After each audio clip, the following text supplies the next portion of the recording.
कुल रब्बी ज़िदनी इल्मा रब्बि इश्रह ली सदरी व यस्सिर ली अमरी वाहलुल उक़दतम मिन लिसानी यफ़क़हू क़ौली। बिस्मिल्लाहिर्रहमानिर्रहीम। अस्सलामु अलैकुम डियर स्टूडेंट्स। ऑनलाइन लेक्चर्स के सिलसिला में मैं आज 8वां लेक्चर डिलीवर करने जा रहा हूं और हमारा आज का टॉपिक है सी बैक इफ़ेक्ट। सी बैक इफ़ेक्ट। सी बैक इफ़ेक्ट पढ़ने से पहले हमें थोड़ा सा थर्मो इलेक्ट्रिसिटी का तारफ़ करना चाहिए। Thermo means heat, electricity means बिजली। तो वो इलेक्ट्रिसिटी जो प्रोड्यूस होगी by the action of the heat in unequal heating of a circuit which is consisting of to dissimilar metals. यानी इसका मतलब ये हुआ, अगर हम कोई दो डिसिमिलर मेटल्स, जैसे एक आयरन ले लिया, एक कॉपर ले लिया, या कोई दो डिफरेंट सेमीकंडक्टर्स मटेरियल्स की बनी हुई हमने तारें ले ली और उनको आपस में इस तरह कनेक्ट किया कि वो एक थर्मोकपल बन गया। थर्मोकपल इंशाल्लाह नेक्स्ट आर्टिकल में हम डिस्कस करेंगे। यानी कि दोनों सिरे से उनको ज्वाइंट लगा दिया और फिर एक सिरे को गर्म करके उसका टेम्परेचर बढ़ा दिया, दूसरे सिरे का टेम्परेचर हमने वैसे का वैसा कम रखा। अब टेम्परेचर डिफरेंस की वजह से इलेक्ट्रॉनों का फ्लो शुरू, आइंस का या चार्जेस का फ्लो शुरू होगा और उसकी वजह से हम कहेंगे कि पोटेंशियल डिफरेंस क्रिएट हो गया, करंट पैदा हो गया, इवन के मैग्नेटिक फील्ड भी डिटेक्ट हो जाएगा। तो thermo electricity basically electricity produced by the direct action of heat as by the unequal heating of the circuit। unequal इसलिए कि हमने एक जगह को हीट करना है, दूसरी जगह को हीट नहीं करना। composed of two dissimilar metals, और वो जो सर्किट जिसमें करंट बहना है क्लोज लूप, उसके दो जंक्शन होने हैं और दोनों जंक्शन उस वक्त बनने हैं जब दो डिफरेंट मेटल्स को आपस में हम दो जगहों पे कनेक्ट करेंगे। तो यानी हम टेम्परेचर डिफरेंस खुद पैदा करेंगे तो पोटेंशियल डिफरेंस हमें मिल जाएगा। पोटेंशियल डिफरेंस का मिलना मतलब करंट का मिलना, करंट का मिलना मतलब मैग्नेटिक फील्ड का मिलना।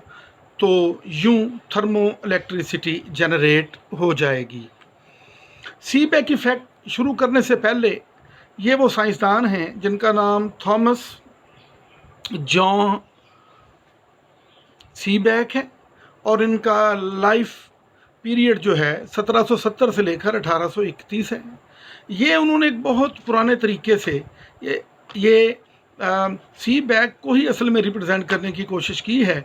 Metal number 1, metal number 2, we will heat one junction, second junction will be at normal temperature. Due to difference of temperature, charges will flow, current will run, and magnetic field and potential difference will be created, and this magnetic needle will show the presence of magnetic field। चूँकि potential difference पैदा होने से current पैदा होना है, current के पैदा होने से मैग्नेटिक फील्ड पैदा होना है, जो कि हम यहाँ नॉर्थ साउथ जो हमारी नीडल है उससे चेक कर सकेंगे। The Seebeck effect was discovered by the Baltic German physicist Thomas John Seebeck। The Seebeck effect is a phenomena in which a temperature difference between two dissimilar electric conductors or semiconductors produces a voltage difference between those two substances। जैसा मैंने पहले पिछली slide में गुजारिश की है कि असल में हम दो मटेरियल लेते हैं मुख्तलिफ कंडक्टिविटी रेजिस्टिविटी के, उनके दोनों जॉइंट मिला के दो जंक्शन बना लेते हैं। दोनों जंक्शन में से एक जंक्शन को हम हीट करते हैं, दूसरे जंक्शन का टेम्परेचर वही का वही रहता है। अब इस टेम्परेचर डिफरेंस की वजह से जो हमारे पॉजिटिव होल्स एंड इलेक्ट्रॉन्स वो रन करते हैं या चार्जेस रन करते हैं और करंट जनरेट होता है, मतलब पोटेंशियल डिफरेंस पैदा हो चुका होता है और करंट के बहने से मैग्नेटिक फील्ड को भी हम डिटेक्ट कर सकते हैं। तो यही बात सारी यहाँ की गई है। When heat is applied to one of the two conductors और semiconductors, the electrons become excited due to heat. अब देखिए, जैसे मैंने कहा, दो जंक्शन हमने बनाए में एक जंक्शन को हीट करना शुरू किया तो इलेक्ट्रॉन एनर्जी लेके एक्साइट हो जाएंगे और वो मूव करेंगे towards the cold junction. Since only one of the two sides is heated, the electrons start moving towards the cooler side of the two conductors. तो ये बात मैं अभी बता चुका हूँ. If both of the conductors are connected in the form of a circuit, a direct current flows through the circuit. तो जैसे मैंने गुजारिश की, दो तारे हैं, दोनों की दोनों सिरों को मिला के दो जंक्शन बनाए, एक जंक्शन को हीट किया और हीट की वजह से इलेक्ट्रॉन एक्साइट हुए, वो कोल्ड रीजन की तरफ, कोल्ड जंक्शन की तरफ भागेंगे और करंट जनरेट हो जाएगा. तो अब ये करंट लाजमी बात है डायरेक्ट करंट होगा, चूँकि उसके बहने की सिमत एक ही होगी. The voltage is produced by the Seebeck effect are tiny. ये जो वोल्टेज पैदा होगा सीबैक इफेक्ट से बहुत थोड़ा होगा. The range of the voltage produced is usually on the या of the order of few microvolts, 1 millionth of a volt. यानी कि इतना कम होगा कि 1 वोल्ट का मिलियंथ पार्ट होगा पर केल्विन ऑफ टेम्परेचर डिफरेंस, जब जंक्शन पे टेम्परेचर डिफरेंस 1 केल्विन मौजूद होगा. If the temperature difference is significant, अगर temperature difference hot junction and cold junction का बड़ा नुमाया हो, सिग्निफिकेंट हो, some devices can go to produce a few millivolts. बजाय हम मिलियंथ पार्ट ऑफ वोल्ट यानी कि माइक्रो वोल्ट के हम मिली वोल्ट यानी कि 10 की ताकत -3 वोल्ट यानी कि 1000th पार्ट हम जनरेट कर सकते हैं वोल्टेज का. Several such devices can be connected in parallel. अगर हम बहुत सारी ऐसी डिवाइसेस को पैरेलल कनेक्ट कर दें, ये पैरेलल लिखा हुआ है, पैरेलल कनेक्ट करें तो maximum deliverable current can be attend. तो वो करंट जो हम मैक्सिमम हासिल कर सकें, जिसको हम इस सारी अरेंजमेंट पैरेलल अरेंजमेंट से हासिल कर सकते हैं. Such devices have been shown to provide a small scale level of electrical power. यानी कि इस किस्म की डिवाइसेस जो है वो थोड़ी बरकी ताकत वो शो कर सकती हैं, यानी कि हम उससे पावर हासिल तो कर सकते हैं लेकिन बहुत ज़्यादा नहीं. If a large temperature difference is maintained across the junctions, अगर दोनों जंक्शंस के अक्रॉस टेम्परेचर डिफरेंस वो काफ़ी ज़्यादा हम अटेन करें, तब भी बहुत ज़्यादा पावर, इलेक्ट्रिकल पावर हम अटेन नहीं कर पाएंगे. लेकिन जब बहुत ही ज़्यादा बढ़ा देंगे तो लाजमी बात है जो इलेक्ट्रिकल पावर हमें मिलेगी वो भी ज़्यादा होगी. इस डायग्राम में ज़रा गौर कीजिएगा, ये हीट सोर्स है, ये कूल साइड है, ये हीट साइड है, यानी कि ये इलाका जो बहुत गर्म है ये ठंडा है.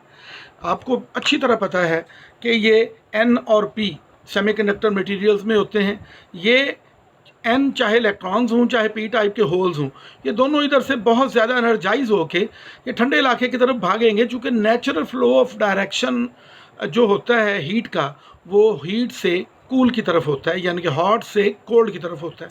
यूँ ये चार्जेस जब यहाँ पहुँचेंगे तो इस सर्किट में बहना शुरू करेंगे. आप ये देखिए, इधर से अगर पास होल आए और इधर से अगर इलेक्ट्रॉन आए तो दोनों कंबाइन होके, हम अच्छी तरह जानते हैं आई electric I hole plus I electron होता है.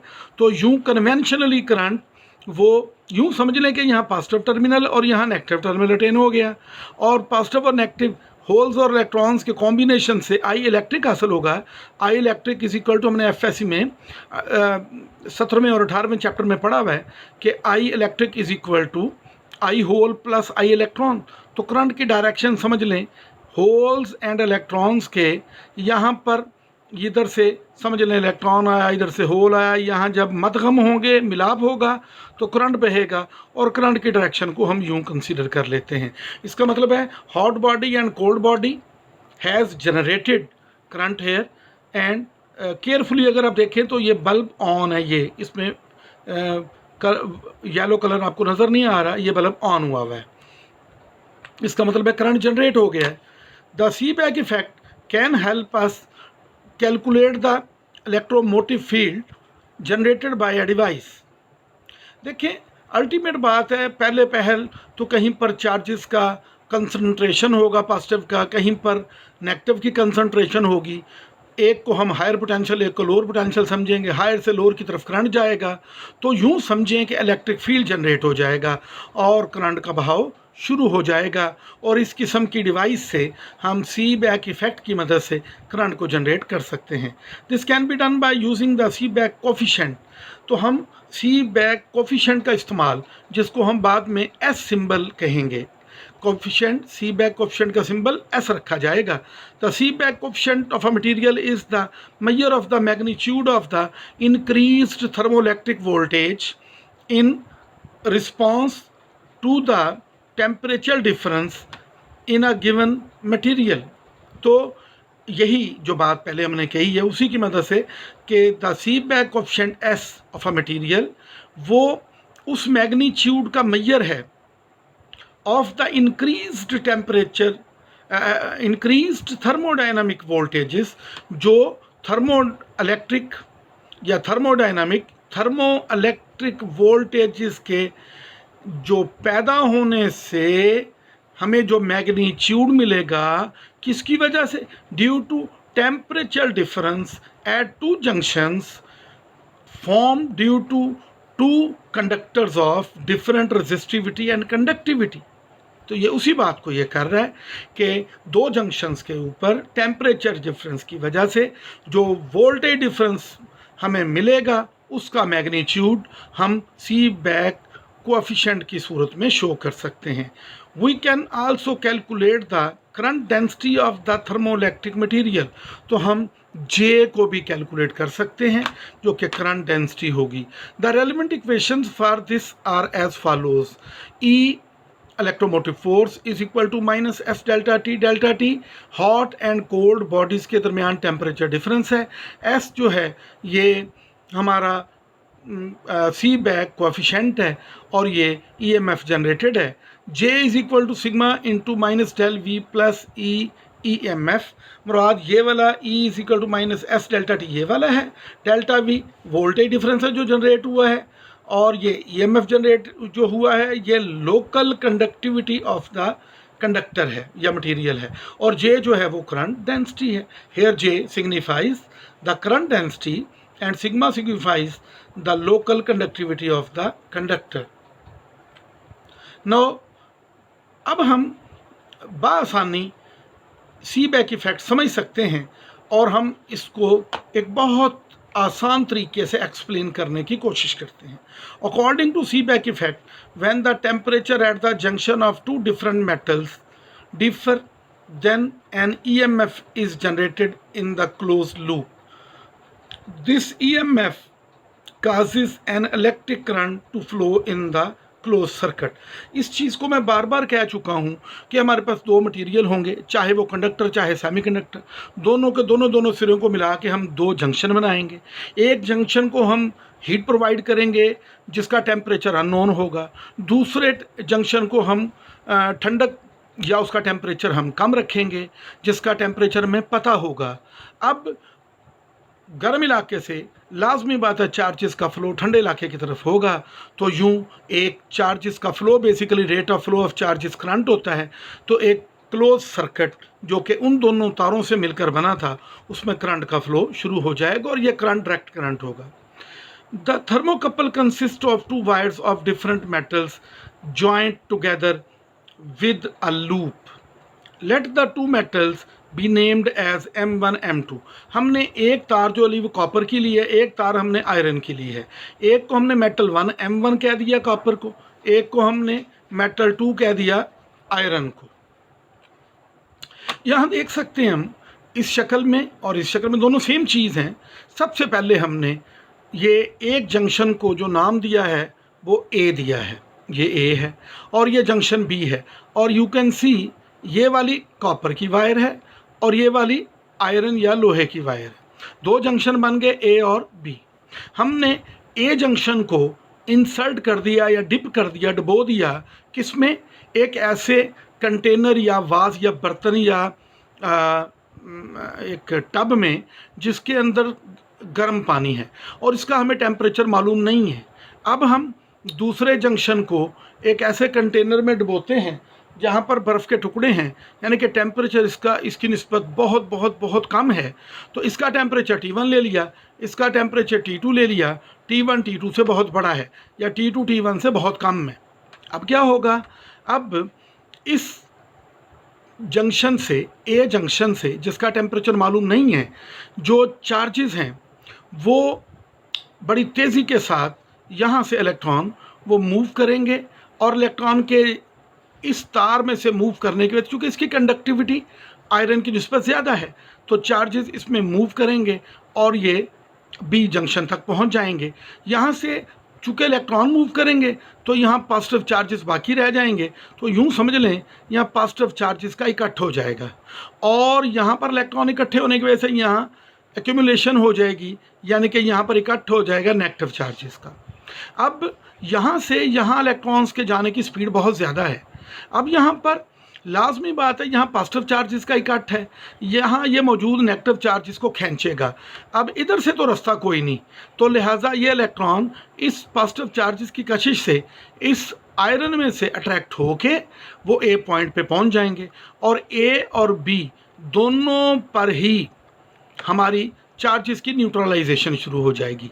और अगर हम इस जगह से बहने वाले करंट की वजह से पैदा होने वाले वोल्टेज को मेजर करना चाहें तो दोनों तारों में से हम किसी एक पर वोल्ट मीटर लगा देते हैं और फिर हम इक्वेशन यूज़ करते हुए हम अननोन टेम्परेचर यहाँ का मालूम भी कर सकते हैं।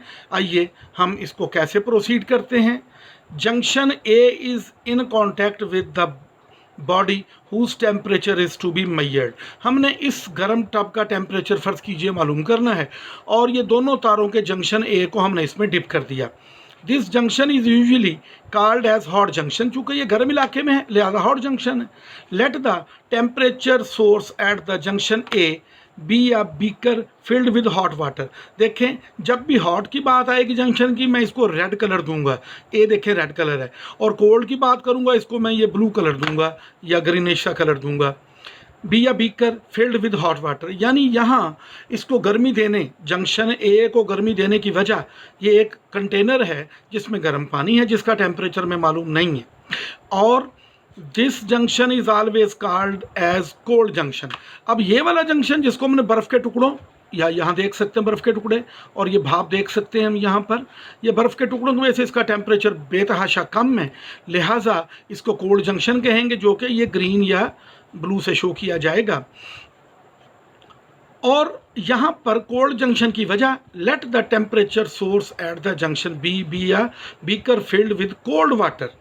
तो बर्फ़ के टुकड़ों की वजह से यहाँ पर ठीक ठाक ठंडा पानी होना है। Assume that at junction A temperature is T1 and at junction B temperature is T2 such that T1 बड़ा है T2 से। मतलब हम देख सकते हैं यहाँ जो टेम्परेचर है वो ज़्यादा है, यहाँ जो टेम्परेचर है वो कम है, तो लिहाजा T1 बड़ा है T2 से, या कह सकते हैं T2 कम है T1 से। लिहाजा हम कह सकते हैं hence electrons at the hot junction is highly energised.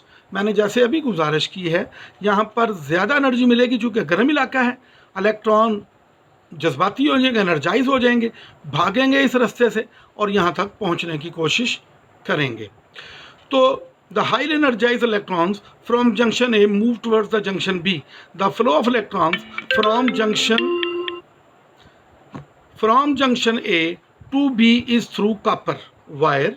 एक तो कॉपर की कंडक्टिविटी आयरन से ज़्यादा होती है, because only one metal reacts for unknown temperature T1। और दूसरी सपोजिशन हम ये करेंगे कि दोनों तारें जो कि मुख्तलिफ रजिस्टिविटी और कंडक्टिविटी वाली हैं, उनमें से एक ही एक्टिवेट होगी अननोन टेम्परेचर मालूम करने के लिए। The movement of electrons create holes at junction A making it positively charged. देखें जैसा हमने पहले कहा, यहाँ से इलेक्ट्रॉन चूँकि चले गए तो यहाँ पर यहाँ पर पॉजिटिव चार्जेस जनरेट हो गए हैं। तो अब वो कहता है यहाँ पर पॉजिटिव चार्जेस का इकट्ठ हो जाएगा, गैदरिंग हो जाएगी। Junction A makes it positively charged, the accumulation of charges at junction B. अब हम देख सकते हैं कि इस जंक्शन बी के ऊपर जो चार्जेस है वो नेगेटिव वाले हैं, तो यहाँ एक्यूमुलेशन या इकट्ठ किसका होगा? नेगेटिव चार्जेस वाले का। तो लिहाजा वो कहता है the movement of electrons creates holes at the junction A, making it positively charged. The accumulation of charges at junction B makes it negatively charged. Since junction A is positively charged, it attracts the electrons at the junction B towards it. Therefore, the return flow of electrons from the junction B to junction A is through the metal M2 iron. We can check here कि यहाँ पर चूँकि positive charges इकट्ठे हो चुके, यहाँ पर negative charges इकट्ठे हो गए, लेकिन पॉजिटिव वाया दिस आयरन इसको अट्रैक्ट तो करेंगे, लिहाजा ये इलेक्ट्रॉन स्लो स्पीड के साथ इस आयरन से जाकर ए पर आ जाएंगे और यहाँ पर चार्जेस की न्यूट्रलिटी शुरू हो जाएगी, यानी कि न्यूट्रल होना शुरू हो जाएंगे। The electrons at cold junction will not be as highly energized as the electrons at the hot junction. चूँकि इलेक्ट्रॉन हॉट जंक्शन पे चूँकि बहुत ताकत रखते हैं, उनके पास एनर्जी है, जबकि कोल्ड जंक्शन पे इलेक्ट्रॉनों के पास एनर्जी नहीं है, लिहाजा दे विल मूव स्लोली। तो जो इलेक्ट्रॉन मूव करेंगे वो यहाँ से वाया आयरन स्लो मूव करेंगे, जबकि वाया कॉपर बड़ी तेज़ी से मूव करके गए थे, लिहाजा ये पॉइंट ऑफ जेन में रखेंगे। The direction of current flow in the hot junction is from copper to iron और Ce टू Fe, और direction of current flow in cold junction is from iron to copper, from Fe to copper. Charge neutrality is maintained at both junctions A and B। तो इसको shortly हम यूँ कह सकते हैं कि जो इलेक्ट्रॉन्स बड़ी स्पीड के साथ यहाँ से जाने वो कॉपर से जाने हैं, और जो स्लो इलेक्ट्रॉन्स यहाँ से वापस आने हैं ए की तरफ वाया आयरन, वो इस रास्ते से आने हैं आयरन से और बहुत स्लो आने हैं। तो लिहाजा एक दफ़ा जो हमारा करंट है वो कॉपर से आयरन की तरफ, दूसरी दफ़ा आयरन से कॉपर की तरफ होगा। In order to find the unknown temperature at the junction A, the current flowing through the thermocouple should be measured. मैंने आपको पहले गुजारिश की, दोनों तारों में से एक पे हम वोल्ट मीटर लगा देते हैं। Now connect a voltmeter on any of wire either on copper or iron, EMF will appear on voltmeter. लाजमी बात है कि चाहे हम कॉपर से आयरन की तरफ बड़ी स्पीडीली, चाहे आयरन से कॉपर की तरफ स्लोली चार्जेस को मूव करवा रहे हैं, तो करंट तो मौजूद है, ईएमएफ मौजूद है, लिहाजा ईएमएफ वोल्ट मीटर पे शो होना शुरू हो जाएगा। The measured voltage V is proportional to the temperature difference.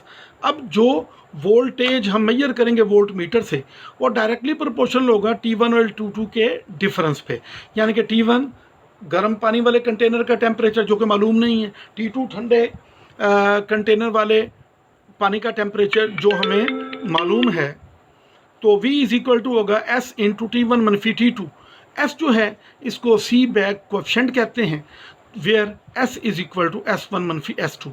तो S1 Seebeck coefficient for metal copper है और S2 Seebeck coefficient for metal M2 है, लिहाजा वोल्टेज V जो हमें वोल्टमीटर बताएगा इज़ इक्वल टू S जो कि दोनों का डिफरेंस है, ये सी बैक कोएफिशिएंट्स का डिफरेंस है, इनटू ये टेम्परेचर डिफरेंस है। ये मालूम नहीं है, ये हमें टेबल से मालूम होता है, ये हमने मालूम कर लिया है, इसका हमें पता है तो हम T1 बआसानी मालूम कर सकते हैं। The EMF produced depends upon metals used and temperature differences. लाजमी बात है S का इन्हिसार जो है वो होता है, डिपेंडेंस होती है किस पर? ये उस मटेरियल पर जो कि हम यूज़ कर रहे हैं, और T1 और T2 इन दोनों पे डिपेंडेंस है, यानी कि T1 बर्तन का जो टेम्परेचर है और जो दूसरे बर्तन का टेम्परेचर T2 है, जितना ज़्यादा होगा वोल्टेज उतना ज़्यादा जनरेट होगा, और S का इन्हिसार सी बैक कोएफिशिएंट का इन्हिसार वो यूज़ किए गए मटेरियल जैसे कॉपर, बिस्मथ, आयरन उस पर होगा। Be a hot junction, in this case direction of the अब वो कहता है कि hot source can be at cold junction and cold surface can be at hot junction. In this case direction of current flow will be reversed. यानी कि वो कहता है सारा प्रोसेस हम उल्टा भी कर सकते हैं। जिस जंक्शन हॉट जंक्शन को हमने हॉट समझा हुआ है उसको कोल्ड भी समझ सकते हैं उधर बर्फ वाला पानी रख के, और जिसको कोल्ड समझा हुआ उसको हॉट भी कर सकते हैं। तो लाजमी बात है करंट की डायरेक्शन जो कि पहले यहाँ से इधर थी और यहाँ से इधर थी, अब वो उल्टी यहाँ से यहाँ तक और यहाँ से यहाँ तक हो जाएगी। तो वो नो प्रॉब्लम, आप उल्ट करके दोनों कंटेनर्स को यू कैन डू इट। अब ये एक इन्फॉर्मेशन बड़ी खूबसूरत है कि ये हॉट रेजरवायर है, ये कोल्ड रेजरवायर है, ये एन टाइप मटीरियल है, ये पी टाइप मटीरियल है। पी टाइप मटीरियल में होल्स होते हैं और ये नीचे तीर के निशान का मतलब है नीचे की तरफ ऊपर से एनर्जी लेके ये कम गर्म इलाके की तरफ तेज़ी के साथ भागते हैं। इधर से इलेक्ट्रॉन हॉट रीजन से एनर्जी लेके तीनों के निशान बता रहे हैं कोल्ड रीजन की तरफ तेज़ी के साथ भागते हैं। दोनों का कनेक्शन आपस में नहीं है, यहाँ से ये कनेक्टेड है, यहाँ से कनेक्शन नहीं है। लिहाजा इधर से होल बड़ी तेज़ी के साथ इधर रेजिस्टेंस की तरफ, इधर से इलेक्ट्रॉन्स बड़ी तेज़ी के साथ इधर आएंगे। हमने 17वें और 18वें चैप्टर एफएससी सेकेंड ईयर में पढ़ा था कि पॉजिटिव होल्स और इलेक्ट्रॉन्स जब आपस में मिलते हैं तो आई इलेक्ट्रिक या आई सिंपल या I conventional is equal to I hole plus I electron पैदा होता है। यूँ समझें इधर से आई होल आया, इधर से आई इलेक्ट्रॉन आया, दोनों के आपस में होल्स और इलेक्ट्रॉन्स के रिकॉम्बिनेशन से करंट पैदा होगा जो कि वोल्टेज, करंट और मैग्नेटिक फील्ड तीनों सूरतों में देखा जा सकता है। और ये करंट की डायरेक्शन कन्वेंशनली हम यूँ लेते हैं, यानी कि इधर से पॉजिटिव से नेगेटिव की तरफ। तो this was all about today's lecture, and I think you have got a lot of concept from it. आपसे रिक्वेस्ट है इसको अच्छी तरह आप तैयार करें और अपना बहुत सारा ख्याल रखिएगा। इंशाअल्लाह नेक्स्ट लेक्चर में मुलाकात होगी। Thank you very much. खुदा हाफिज़।